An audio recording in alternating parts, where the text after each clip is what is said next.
नमस्कार, मैं ईशा दुबे और आप देख रहे हैं आईडी टॉक्स। खलनायक 1993 की सबसे ज्यादा कमाई करने वाली दूसरी फिल्म साबित हुई। पहला पायदान गोविंदा की फिल्म आंखें के नाम था। खलनायक 90 के दशक की सबसे ज्यादा कमाई करने वाली चौथी हिंदी फिल्म थी। आज अपनी रिलीज के 28 साल बाद खलनायक को एक कल्ट स्टेटस हासिल हुआ है। कहा जाता है कि फिल्म को इस मुकाम तक पहुंचाने में कई फैक्टर्स का हाथ है, जिनमें से एक था वो गाना जो फिल्म की हाईलाइट बन गया। सुभाष घई खलनायक के लिए अपनी कास्ट फाइनल कर रहे थे। लीड एक्टर्स फाइनलाइज करने के बाद उन्होंने नीना गुप्ता को अपने ऑफिस बुलाया, उन्हें एक रोल ऑफर किया। इस किरदार की अपनी कोई पहचान नहीं थी, मतलब ऐसा रोल जो कोई भी एक्टर कर सकता है।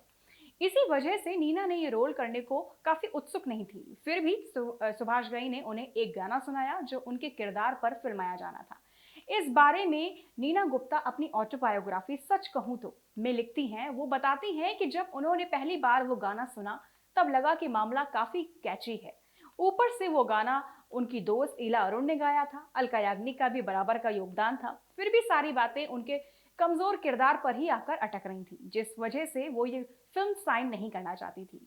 किसी तरह सुभाष घई ने उनको मना लिया। गाना शूट हुआ और चोली के पीछे क्या है नाम से रिलीज भी हुआ। यही वो गाना था जो एक फैक्टर था जिसने खलनायक को बेइंतहा पॉपुलैरिटी दिलाई। लेकिन इसे पब्लिक तक पहुंचाना कोई जंग लड़ने से कम नहीं था। मगर सुभाष घई ने चोली के पीछे क्या है टाइटल से बने इस गाने को रिलीज कैसे किया, आइए बताते हैं।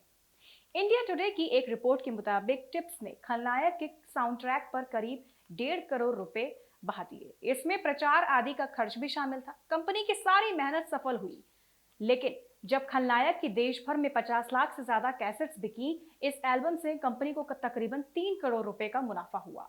बताया जाता है कि रेडियो पर फिल्म के गाने बज रहे थे, दूरदर्शन पर लोग उन्हें देख रहे थे, खासतौर पर सबसे ज्यादा चोली के पीछे को। देश के बहुत सारे लोगों की तरह दिल्ली में रहने वाले वकील आरपी चुग ने भी यह गाना सुना, जिसके बाद वो सीधा पहुंच गए कोर्ट। चुग ने याचिका दायर करते हुए लिखा कि यह गाना भद्दा, अश्लील और महिला विरोधी है। कुल मिलाकर जनता तक गलत मैसेज पहुंचा रहा है। साथ ही चुग ने अपनी याचिका में 4 मांगे की। उन्होंने फिल्म के डायरेक्टर सुभाष घई को फिल्म के प्रोड्यूसर्स और सेंसर बोर्ड से गाना को डिलीट करने को कहा। अगली उनकी मांग थी कि टिप्स खलनायक के गाने की जो कैसेट्स मार्केट से वापस ले ले। तीसरी रिक्वेस्ट थी कि सेंसर बोर्ड से कि फिल्म को तब तक रिलीज ना किया जाए जब तक ये गाना ना हटाया जाए फिल्म से। सूचना और प्रसारण मंत्रालय को लिखा कि गाने का टीवी ब्रॉडकास्ट रोक दिया जाए, यानी कि ये गाना टीवी पर ना दिखाया जाए। सुभाष घई उनकी किसी भी मांग को मानने के लिए मूड में नहीं थे, इसलिए जवाबी फायरिंग करते हुए वो भी कोर्ट पहुंच गए। लेकिन अपना केस बचाने के लिए घई को मेहनत नहीं करनी पड़ी। जिस दिन केस की तारीख थी उस दिन चुप कोर्ट ही नहीं पहुंचे। नतीजे केस खारिज हो गया। सुभाष घई को भले ही लीगल पचड़े से मुक्ति मिल गई थी, लेकिन असली पिक्चर अभी बाकी थी। पब्लिक तक इस केस की खबर पहुंच चुकी थी, जिसके बाद बहुत सारे लोगों ने घर में साफ कोरे कागज और इंक से भरे पेन तलाशे। चिट्ठियां लिखी गईं। तत्कालीन central board of film association के चेयरपर्सन शक्ति सामंत को 200 से ज्यादा चिट्ठियां मिली। सभी का फोकस चोली के पीछे गाने पर था। बीजेपी महिला विंग की प्रेसिडेंट ने चुग की याचिका का हवाला लेते हुए लिखा कि ये एक बेहुदा गाना है, जिसकी मदद लेकर लड़के लड़कियों से बदतमीजी कर रहे हैं, छेड़छाड़ कर रहे हैं।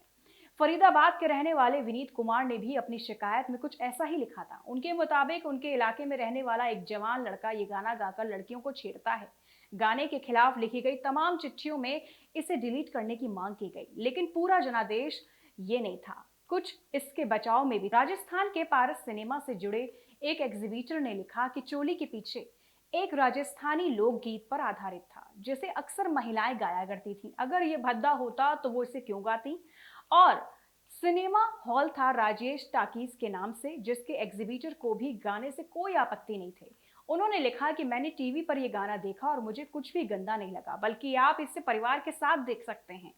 खलनायक पर देश भर में बवाल चल रहा था, वो भी तब जब फिल्म पूरी नहीं हुई थी। आखिरी कुछ स्टेजेस जैसे डबिंग आदि पर काम चल रहा था। इसी बीच सुभाष घई ने फिल्म का रफ वर्जन सर्टिफिकेशन बोर्ड के पास भेजा। बोर्ड को फिल्म देखकर उसे सर्टिफिकेट करना था कि इसे किस उम्र के वर्ग के लोग सिनेमाघरों में देख सकते हैं। बोर्ड ने फिल्म देखी और उसमें 7 कट सुझाए। कहा कि ये बदलाव होने के बाद यूए सर्टिफिकेट दिया जाएगा। यूए सर्टिफिकेट के अंतर्गत फिल्म को पब्लिकली देखा जा सकता है। बस 12 साल से छोटे बच्चे इसे अपने पेरेंट्स की देखरेख में ही देख सकते हैं। बोर्ड ने जो 7 कट बताए थे उनमें से 3 चोली के पीछे गाने में थे। जहां बोर्ड ने कहा कि चोली के पीछे क्या है, चुनरी के नीचे क्या है, लाइन को हटाया जाए। गाने के वीडियो से वो हिस्सा हटाया जाए जहां माधुरी अपनी छाती की तरफ इशारा करके गाती हैं, जोगन बना ना जाए क्या करूं। गाने से वो विजुअल हटाए जाएं। जहां शुरुआत में बैकग्राउंड डांसर्स की कमर हिलती हुई दिख रही है। घई ने ज्यादातर सुझाव मान लिए, बस गाने के 2 कट्स के खिलाफ अपील की। बोर्ड ने उनकी शिकायत पर ध्यान दिया, गाने की लाइन हटाने वाले सुझाव को गायब किया, लेकिन कमर हिलाने वाले विजुअल पर उन्हें अब भी ऐतराज था। अब की बार घई को कॉम्प्रोमाइज करना पड़ा, उन्होंने वो हिस्सा हटा दिया। आखिरकार यूएस सर्टिफिकेट के साथ खलनायक रिलीज हुई। चोली के पीछे गाने को उसके बोल ने लोगों के बीच पॉपुलर कर दिया था। फिर भी अगर किसी ने नहीं सुना था तो इस पर पूरी कंट्रोवर्सी के बाद जरूर सुन लिया होगा। जनता और फिल्म इंडस्ट्री के बीच चोली एक बर्निंग कीवर्ड बन गया था, जिसका फायदा हर कोई उठाना चाहता था। खास तौर पर इस शब्द को लेकर गाने बनाए गए जिन्हें खलनायिका, पथरीली रास्ता और दोस्तों की सौगंध जैसी फिल्मों में जगह मिली। अगर आपको खलनायक का पॉप कल्चर इम्पैक्ट समझना है तो किसी छोटे शहर या गांव का रुख कीजिए जहां आज भी फिल्म के गाने किसी खस्ता हाल बस या रिक्शा में सुनाई पड़ जाएंगे। सुभाष घई इसे नई ऑडियंस के लिए फिर लाना चाहते थे, सीक्वल के रूप में, जिसकी खबर समय समय पर आती रहती है कि फिर से संजय दत्त, माधुरी दीक्षित और जैकी श्रॉफ वाली ओरिजिनल कास्ट लौटेगी, कि टाइगर श्रॉफ फिल्म में अहम किरदार निभाएंगे। हालांकि पिछले कुछ समय से इस पर कोई ऑफिशियल अपडेट नहीं आया है। तो आज के लिए बस इतना ही। तब तक के लिए आप मुझको दीजिए इजाजत। नमस्कार।